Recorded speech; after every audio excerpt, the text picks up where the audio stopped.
It's Sunday, January 17th, 2016. This is Real in the Field Goals, the instant reaction podcast coming to you after every Seahawks game, meaning that this will be the last Seahawks instant reaction podcast of the year. Seahawks lose 31-24, down 31-0 to the Panthers. They come back. They make it 31-24. They need another onside kick to survive in the playoffs for a second straight year. Thomas Davis makes a pretty incredible recovery of that. Nice hit by Derek Coleman to make it interesting for a half a second, but ultimately the Seahawks could not do enough to make up for their own mistakes and lose 31-24. The Panthers will win, just as I've been saying for a long time. Just want to yeah, that was my mantra all year long. Cam Newton, MVP, Panthers going to the Super Bowl. So I dispute anyone to tell me that I've said it otherwise. If you can come up with one tweet. Show me proof. Yeah, you'll never find one that says I didn't say that Cam Newton was the MVP and the Panthers were just better than the Seahawks.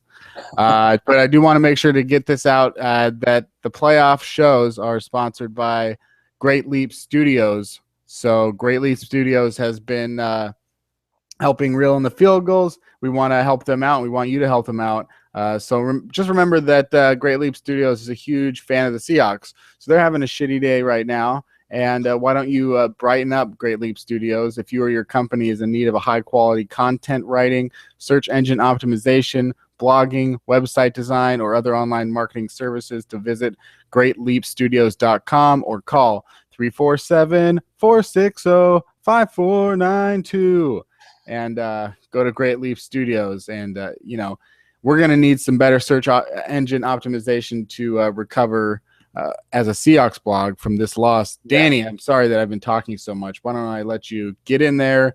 After the Seahawks went down 31-0, what would you say your goals were for Seattle at that point?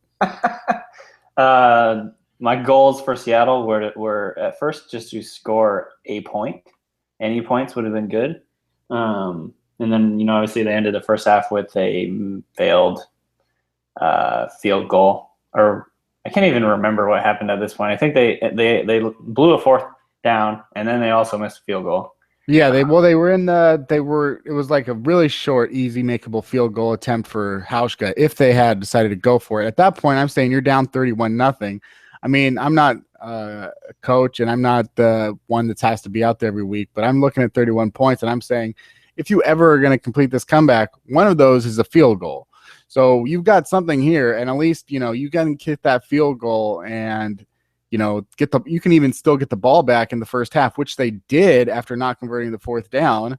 So they could have literally actually had maybe 3 points, maybe 6 points, maybe even 10 points if they had kicked that field goal. And then you get the ball to start the second half, which they did and quickly scored. At that point, you would be looking at maybe 31-14 or 31-10 or even 31-17. And, that might seem like a extreme desire, a really optimistic outlook, but look what it really did happen. They came within 7 points.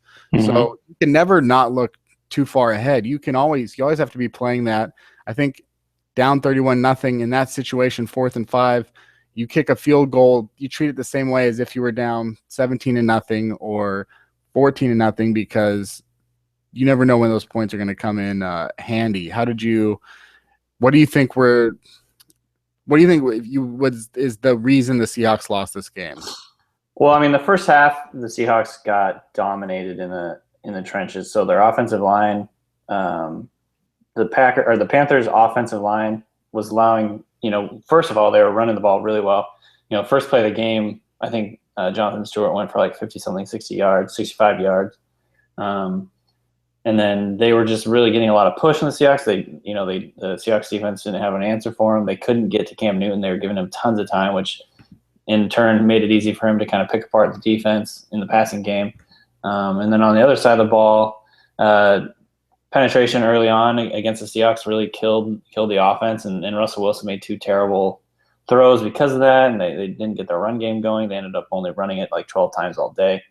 Obviously you can talk about the decision not to kick a field goal or kick a field goal, but it's like it also would have been good if, Russell Wilson didn't throw a pick 6 and they didn't go down 31-0. The thing, Russell Wilson, he is the consummate avoid a sack, it seems like, and he'll try to get it away. But in that case, he's just looking to throw the ball away and he looks ahead. But if he had really been looking ahead, he would have noticed that Marshawn Lynch was not looking at him.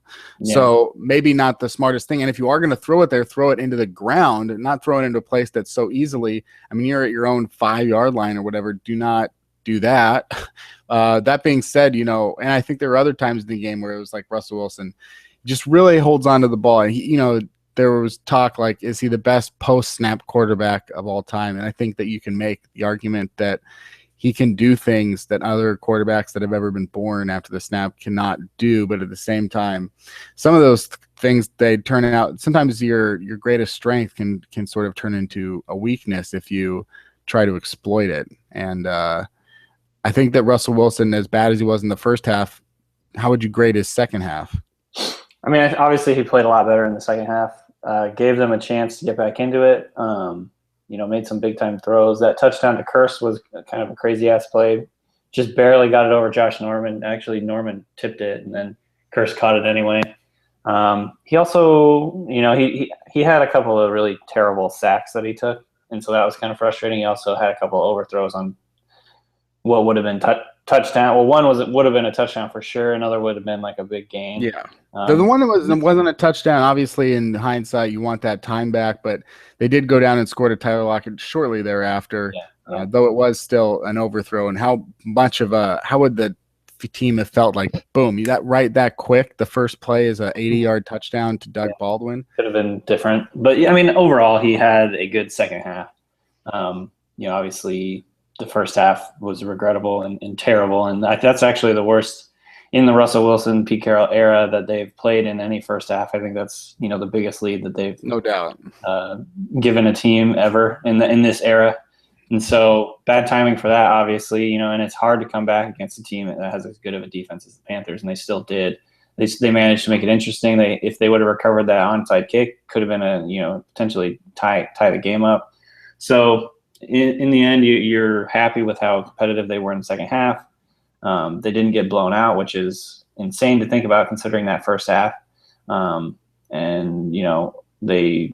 showed a lot of fight. They didn't give up. They didn't, there wasn't too much chipping with each other as far as, we could tell. And so they kind of all stuck with it, and that was cool. That was cool to see. And obviously the Panthers are a really good team. So not a lot of shame in losing to the number 1 seed. So I just think overall, the second half was great. The first half just put them in too big of a hole. That's the worst I've seen them play in the first half all year, and really all in the Pete Carroll era. So just a bad time for that to happen, obviously. I mean, Wilson, he finishes with 366 yards. It's his second most that he's ever had in a game after the Atlanta Falcons divisional game 4 years ago when he had 385, another comeback attempt.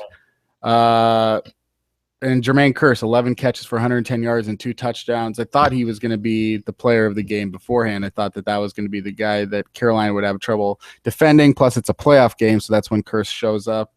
Doug Baldwin, 8 for 82. Tyler Lockett, 3 for 75, plus a 50-yard kickoff return. Obviously, I think there's just a ton of excitement surrounding the future of Tyler Lockett, what he's already doing and what he could be doing next year. I want to talk a little bit about next year because this is the end of the Seahawks season. There are plenty of contract situations to discuss, and right now, according to overthecap.com, the Seahawks have $26.2 million in cap room. Some of that's got to be allocated to rookies or guys that are getting bonus or some different things going on. So I want to go down the line with a couple of players that they have to make decisions on, and you tell me what your opinion is. We'll get to the biggest and most obvious one, which is Marshawn Lynch. He's due to have an $11.5 million cap number, but they'll save $6.5 million by releasing him. What are they going to do? Marshawn Lynch, I think he's going to retire. Just a retirement situation? Regardless of what he does next year, I don't think he's going to be in a Seahawks uniform. But I think he's going to make the decision easy, and I think he's just going to retire. I think that's probably fair to say that Marshawn Lynch probably has played his last game in Seattle. It was very nondescript game, 6 carries for 20 yards, but he didn't really have a chance to do anything when you're down 14 points after a few minutes. It's just not that kind of game for him. If it had been a close game, I think we would have seen more than 6 carries out of Lynch. Then you can't really make a judgment on how he played.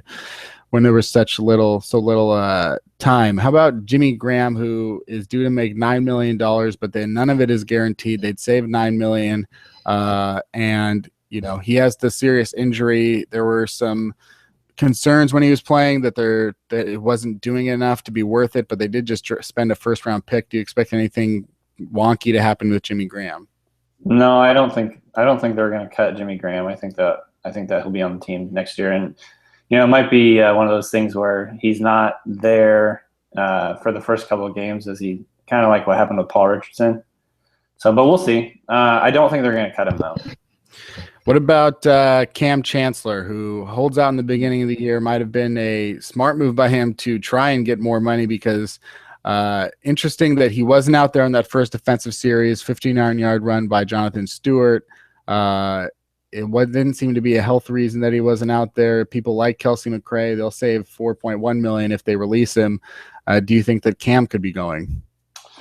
That's a really good question. I don't think that they're going to cut him, but if he tries to hold out, something weird could happen again. If there's something where he wants to get more money or whatever, then I could see that precipitating a move. But I think if he just goes into next year, then I imagine they'll probably hang on to him. That's kind of how I'm looking at it. But if he like starts trying to do what he did again early, or during the offseason this year, I think that and then they could move him or cut him. Yeah.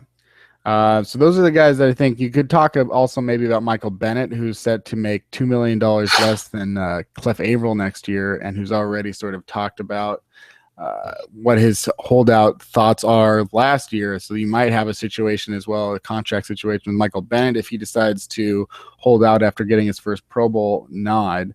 Some other guys that are free agents now, these are just unrestricted free agents. I think John Ryan is one, but that should be a no-brainer, right? You just sign your punter, right?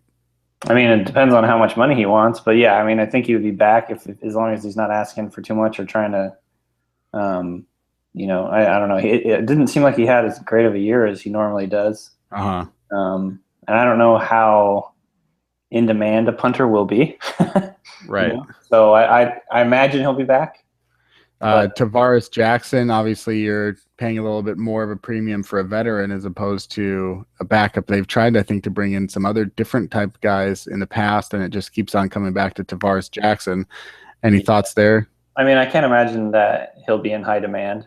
Kind of like what happened this year. The Seahawks kind of called his bluff. He went out and reportedly met with other teams, and I don't think anyone was really that interested, and he ended up being a relatively cheap signing. So I would guess something like that happens again. I don't even think we saw him much this year, but if any, there was a few snaps here and there, but yeah, not too much, but you never know, and you want to make sure that you got something there. He said seems like a pretty good backup, but we'll see. And just keep going up the line here. We've got Derek Coleman. Obviously, he didn't play. He sort of played in the background, and then he got a start, and that didn't go very well as far as being a running back. Derek Coleman is someone that you'll have to sign to a regular contract, though. He's not an restricted free agent; he's a regular free agent. So, do you want to bring him back? I mean, he might not be back just because he lost his job as a starting fullback to Tukuafu. Yeah, he's also a free agent. So why don't we just throw him in there? I mean, yeah, it sounds like they would probably lean Tukuafu, but I know Coleman is a big special teams guy, so I could see both of those guys coming back if they could get them on the league minimum for veterans. But it just depends on if other people see Derek Coleman as a fullback or what. So it'll be interesting to see what happens there. But I think the Seahawks do value him as a special teamer, but not necessarily as their starting fullback anymore. Fred Jackson, obviously he's old enough that you might consider that he might not want to come back and play again. But then again, he has never really played to his age. He's a free agent. Did you think he had a good year as a third down back? I mean, he was fine on third downs, but I don't really see him coming back. I think he was kind of like a 1-year thing. He didn't really show me anything that was too special, to be honest. So I guess, it'll be interesting to see what happens with him, but I don't think he'll be back. I'm guessing they'll probably, try and roll with Rawls and Kristen Michael next year, and then maybe draft a guy or sign like a free agent or something like that, like a lower level free agent. to do third down stuff. I didn't really see anything out of Fred Jackson that was too shocking or impressive. Right. Mike Morgan's been here forever. He's a free agent. He seems to be sort of a guy that's going to stick around and, maybe not make any headlines and sign a contract that won't make a lot of noise, but probably no other better fit than Seattle for Mike Morgan, wouldn't you say? Yeah, I mean, unless he wants to go play for Dan Quinn in Atlanta, I think that'd be the one place that he could go. And he kind of be like an O'Brien Schofield for them or Schofield. But yeah, I mean, imagine he'll be back. He's another one of those guys that's kind of like if you can get him at the league minimum, bring him back because he knows the system. He's been in it since he was a teenager. So there's now we're just going to get to some starters here, and there's only a few, but they are key. Atiba Rubin, another guy that you talked about, is when we sort of talked about signing Fred Jackson, is it a 1-year deal? But Atiba Rubin was signed to a 1-year deal, but he played a pretty big role this year, didn't he? Oh yeah. They definitely seem to like him a lot. I'd imagine they'll try and re-sign him and bring him back. But the one thing about that is they've kind of done this for years now. Is they find these guys just kind of on the free agent market and plug them in, and they all seem to do fine. So it'll be interesting. I don't think they'll like pay him top dollar necessarily, but I bet you they'll try and get him done and bring him back because he did a really good job at the 3 technique position for them. This could be the last game of a Seahawk for Brandon Mebane. I mean, he's a free agent. He's getting older, and he's been around forever, even before Pete Carroll, and he's managed to stick around for these last 4 playoff runs. And did you feel like maybe this was the beginning of the end for Brandon Mebane? Man, I don't know. That's a tough one, obviously, because Jordan Hill's maybe supposed to be like the replacement for that guy, but then he just always is hurt. And I don't know, maybe if they sign Atiba Rubin, they don't have room to get Mebane done too. So it's just kind of that one I have no idea about. I'm leaning towards he probably won't be back, but I don't know who they have to replace him there. Yeah, and it seems like defensive tackle. This could be a year maybe where they do draft him, draft one. Did you do it? Did they say yet? Can they say yet where the Seahawks pick, or does it? It's either 25 or 26, I think. Oh, okay. So the pick that the Seahawks will be trading this year is either 25th or 26th. Yeah. Going to the offensive line, these obviously big questions, and the offensive line did not play well today. They were really up and down all season long. J.R. Sweezy, he's had now his 4 years in the system, and again, it seems like it's just up and down. Do you think that you can get away with not keeping J.R. Sweezy? I don't know. He's one of those guys that is tough because you don't know how much anyone else will really value him because he's been so up and down. So I think they'll probably try and sign him, but they'll have a pretty stiff limit on where they want to go with that. And then I think that they'd be comfortable moving on with him if he doesn't if he wants more than what they're willing to give him in terms of they're not going to get into a bidding war. I don't think to keep him. And obviously, he's not as big of a piece to the puzzle as Russell Okung, Pete Carroll's first ever pick with the Seahawks, 6th overall in 2010. Finally, he'll be hitting free agency for the first time unless they give him a contract before he's able to hit free agency. But left tackles, even if you're you don't feel like as a fan, you don't feel like they're playing at a great level, and obviously Seahawks fans, as good as anybody, are skewed as to what they think a left tackle should play like because of Walter Jones. Russell Okung is still probably one of the top 10 left tackles in the league, and if he hits free agency, he's going to be getting a lot of offers, and those offers are going to be going up. I mean, if you look at the amount of money that Breno Giacomini or James Carpenter can get for being probably considered bad or just below average offensive lineman, a left tackle that can actually play a left tackle, I think Okung could get paid a lot. Do you think that Russell Okung is someone that they'll be able to keep, or do you think that with his sort of injuries and his up and down play that they won't?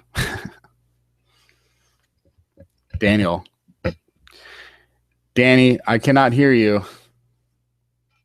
Well, I'm going to talk here for a second while we have some silence uh, from Danny and sort of talk about the Russell Okung situation. Something that Rob Staten has said a lot as far as the offensive line situation goes is that they have to switch guys out. And if you think the offensive line is poor now or bad now, think about how much worse they would be if they lost two of their starters and then tried the same experiment that they tried with Drew Novak this year and found out that maybe things weren't as good as they seemed, or if they try to draft a guy like Justin Britt and find out that he's not as good as they were hoping when they drafted him. Danny, are you near here now?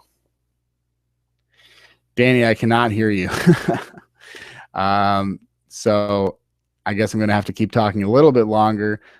My opinions on J.R. Sweezy and Russell Okung are that Okung, you probably got to pay him. They've got the money to do it after you after you get let go of Marshawn Lynch.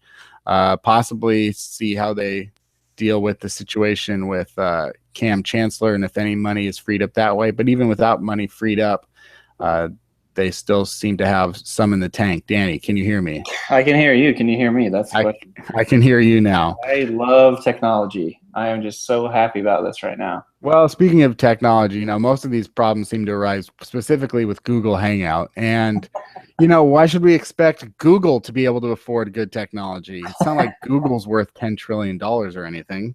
Oh, man.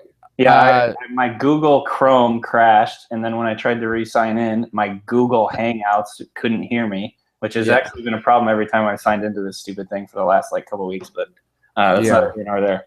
I'm sitting here using a Google Chromebook, like it's all just some big conspiracy. They've just tricked us into thinking Google is good, and yet all of these Google fucking products.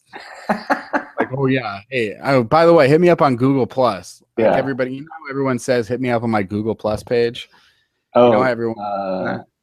No, that doesn't happen. You know how like in the American lexicon, how everyone's like, "Oh, hey, is Danny in your circles?" It's funny that they're still trying to make that happen. No, they're not. Are they? I think they are. They're trying to make it work still. Hey guys, hit me up in my circle. Oh man, is he in your circle? Oh, screw you, Google Plus. I don't like that. But anyway, speaking of I'm sure you did well with a little soliloquy there while I was gone. It was pretty much a disaster, I think. Me just trying to say words to myself and realizing that I had nowhere to go. But this was this kind of day, I think. Yeah, for sure. Actually, yeah, that's a good point. Don't blame us. Blame the Seahawks. They did much worse at their jobs today than we're doing at ours. I think that's fair. And now there's a train going by. I'm sure you can hear that. I can. But where we left off was Russell Okung, and I made the point that I think they probably can't let him go. Do you think that they can? I mean, I think they can, but I think they won't want to. I think they'll really try and keep him. But I mean, a lot of it again, it kind of depends on what he wants and how the negotiations go. It could get testy because, obviously he's representing himself, and so he doesn't have that buffer of the agent to the team, and so there could be hurt feelings. Well, did he miss the whole second half today? Yeah.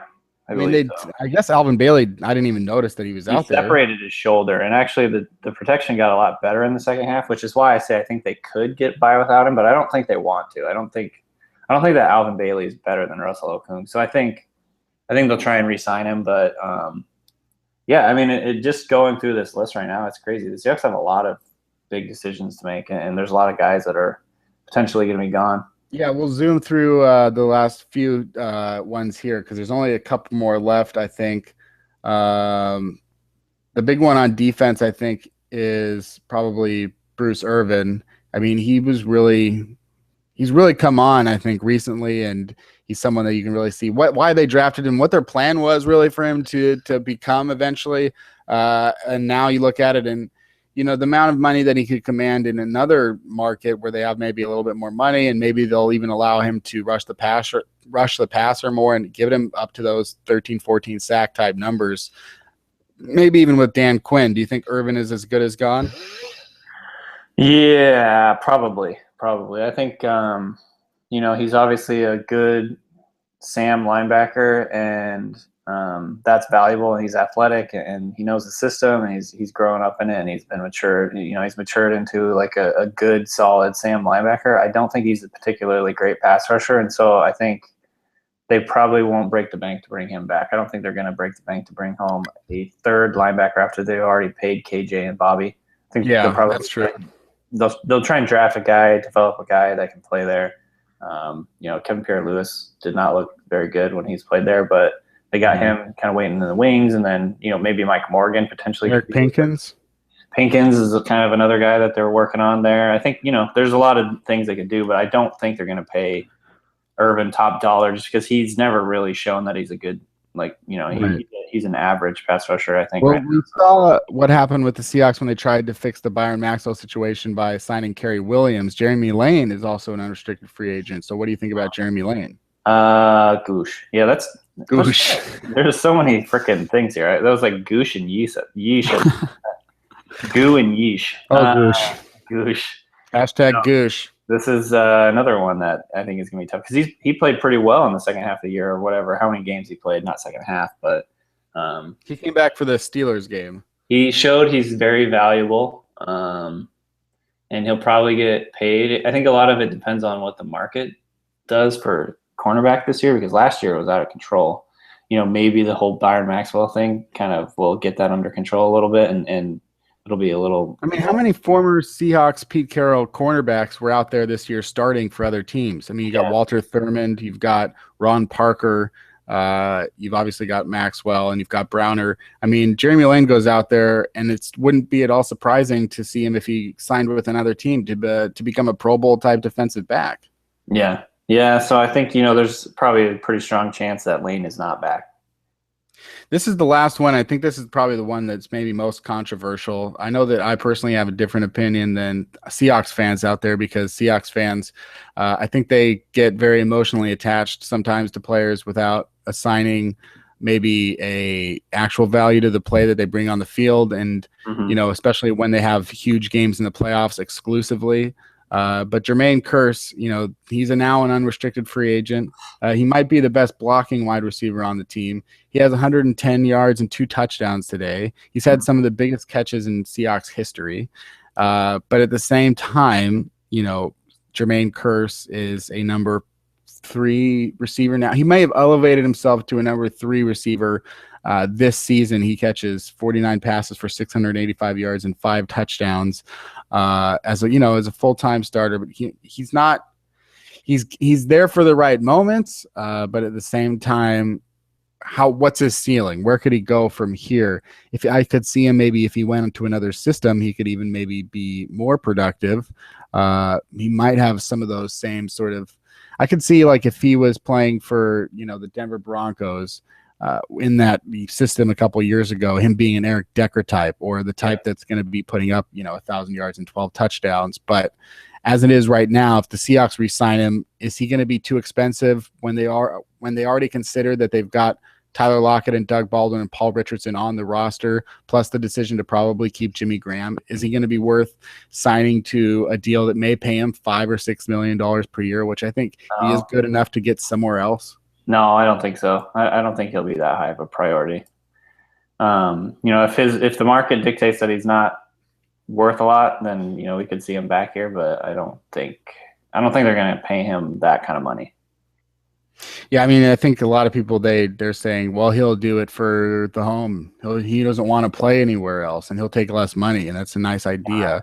But these guys this is their job, and whatever you do for a living, if you work at Amazon and someone said, hey, you're making $50,000 a year in Amazon, I'll pay you $100,000 a year to do the same job, and you'll even get more credit, and you'll probably, nothing really in your life will really change. It's not really that hard of a decision to make. No. And so we'll see what happens. Maybe I'm wrong about Jermaine Kearse's value out there in the market, but I think that as a 25-year-old receiver coming off of a pretty good year, and obviously I think he's made some really good catches. I think he's a very good player for what he does, and he's been very valuable to Russell Wilson, but they've just got too much money going elsewhere to be spending, that kind of money on a guy that's probably going to be the fourth or fifth option next season. And that is where we head to is next season for the Seattle Seahawks after their loss to the Carolina Panthers. Following, this week, I think we'll obviously still have a regular Reel in the Field Goals episodes on Thursdays. But since we've already got this momentum going, we might as well come back next Sunday after the NFC Championship game between the Panthers and Cardinals.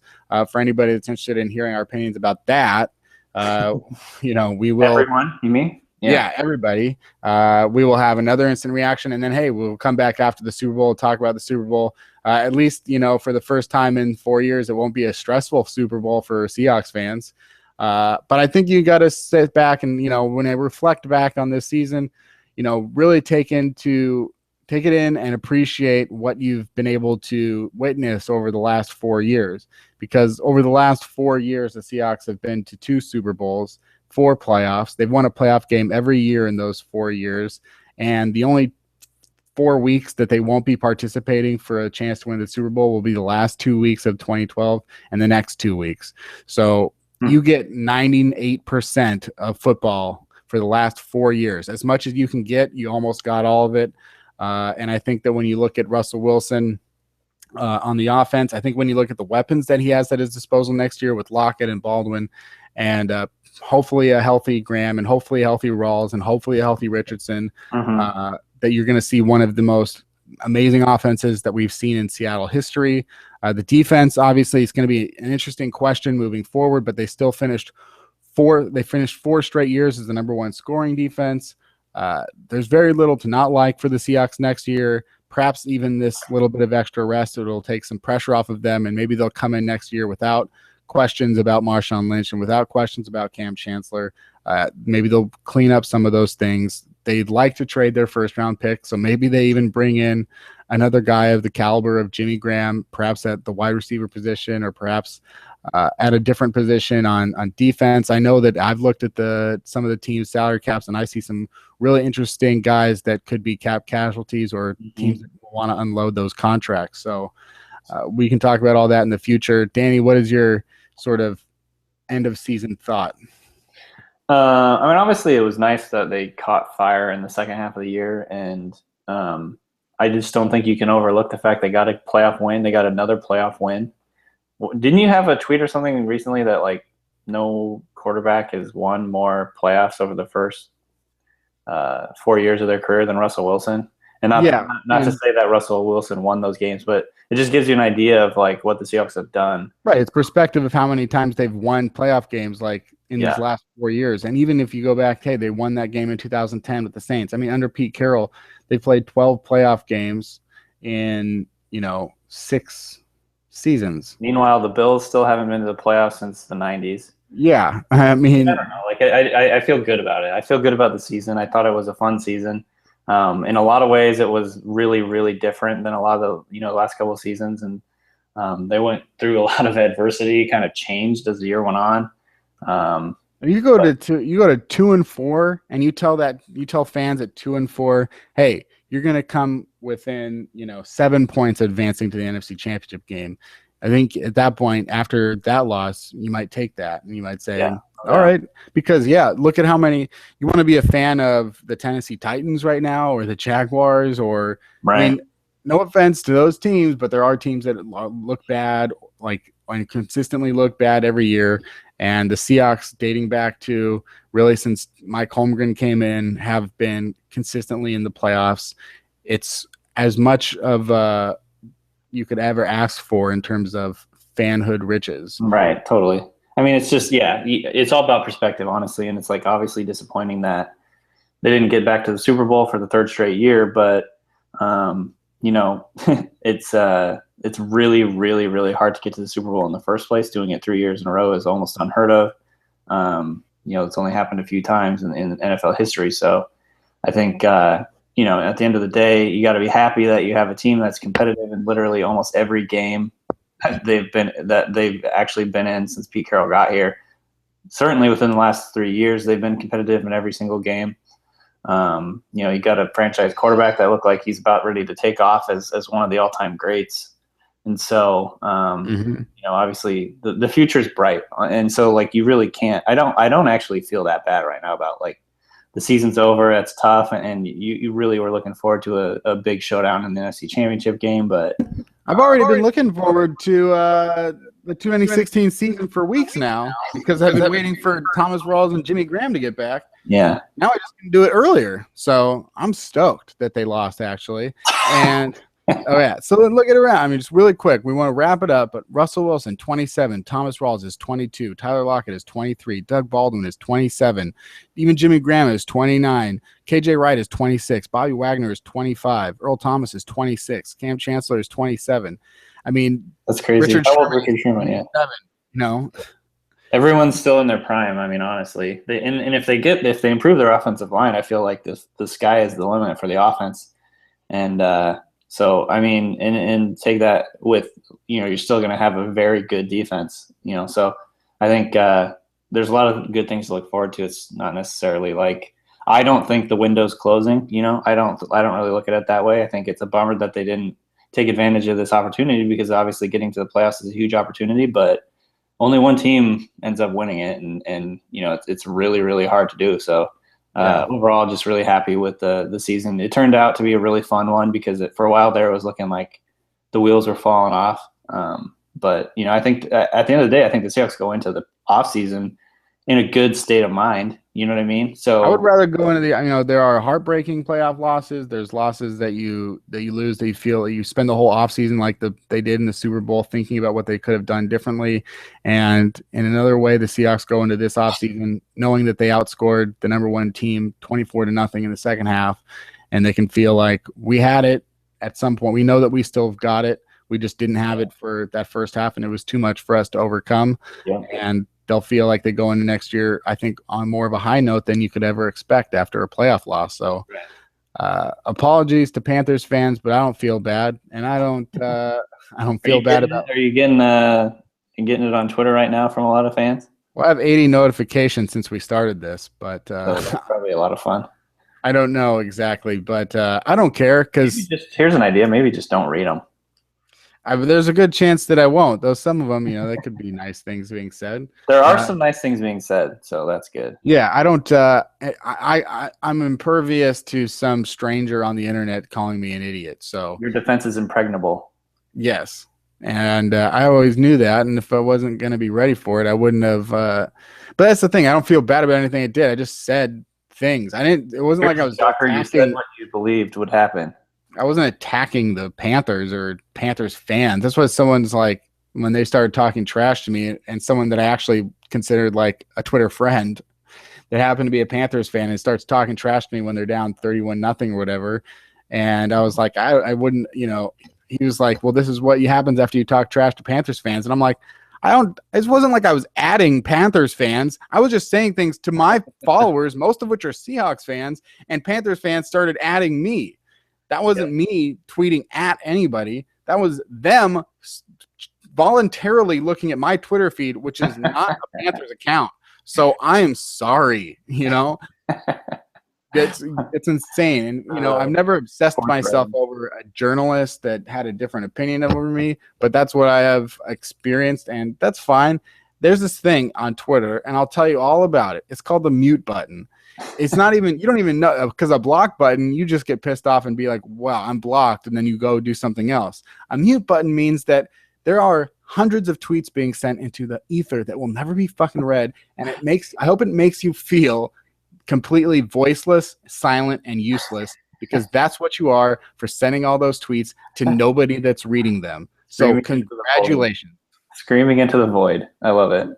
Dunzo, Sunzo. Reel in the Field Goals is brought to you by Great Leap Studios. We want to say that again. Cam Chancellor had a great leap against the Panthers in the playoffs last year. Really good segue. Yeah. He was not out there for the leaps on the field goal try this year, I noticed. But that's the way it is. And the Panthers go out 31-24 with the win. The Seahawks lose. you're not a loser if you use Great Leap Studios. If you or your company is in need of high quality content writing, search engine optimization, blogging, website design, or other online marketing services, remember that if you're feeling down, remember that Great Leap Studios is feeling even worse. So bring them up with some of your business for your business. They do great work, and they're going to help us get through these hard times at fieldgoals.com as we focus on the Seahawks 2016 season. So go to greatleapstudios.com or call them up at 347-460-5492. We'll have those links in the fieldgoals.com page for Reel in the Field Goals Instant Reaction this week. Thank you for listening all season long. It's been a treat to do these instant reaction shows. We put in the work, and only because we love it and we love our listeners and our sponsors and our Patreon donors, the people that have been donating to Patreon. I've said that I will give shout outs to those that donated $5 or more, and I will. We just haven't had a chance to get to it yet. So keep an eye on that. You can still donate through Patreon. And it is really hard to say goodbye, but when I've got my boys out there like Wanye, Sean, that's what we do every week. Danny, thank you for being my Reel in the Field Goals co-host all season long. Yeah, it was a lot of fun. Really excited about what we're doing in the future with Reel in the Field Goals. Got some exciting stuff happening. So yeah, it was just a good season, and we actually just did episode 50 of Reel in the Field Goals. Plus, we did the instant reaction every week. You did several one week because of issues with recording.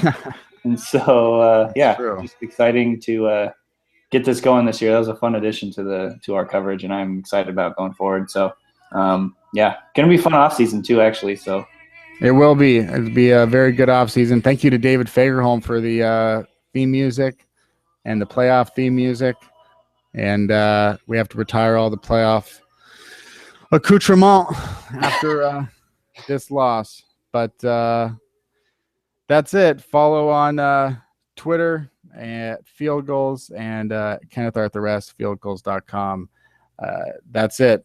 Come back on Thursday for a different episode of Reel in the Field Goals. Well, we'll talk about something, but we won't be previewing a game, and that's okay. Adios. Adios.